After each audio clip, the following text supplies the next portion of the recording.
Hola famílies, soc Laia un altre cop, mestra de primer de l'Escola Migdia. Us porto una altra proposta.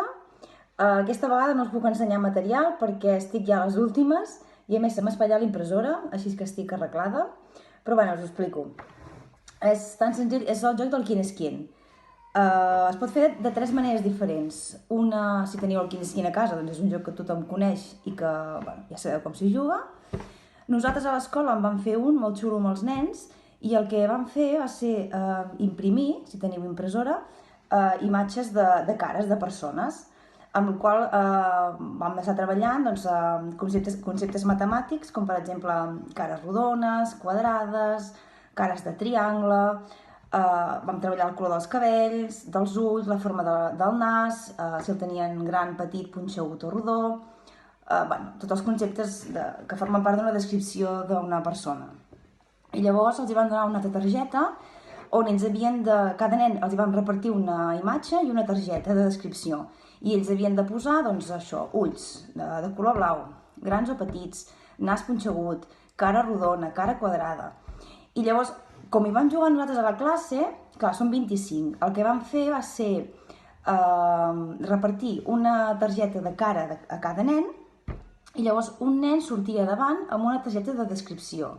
I el que feia era o que el mateix nen que tenia la targeta de descripció anava descrivint la imatge, tots els altres estaven drets i llavors s'anaven assentant en funció de si eren o no eren el que havia dit.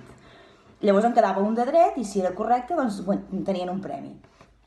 Que nosaltres no som 25, llavors el que podeu fer doncs, és, per exemple, si teniu, pot jugar el pare, la mare o dos germans, un té totes les targetes amb les imatges i l'altre té la targeta de descripció. I tant pot ser que el que té la targeta de descripció vagi descrivint la imatge com el que té les targetes de les cares vagi fent preguntes, igual que el Quin és Quin.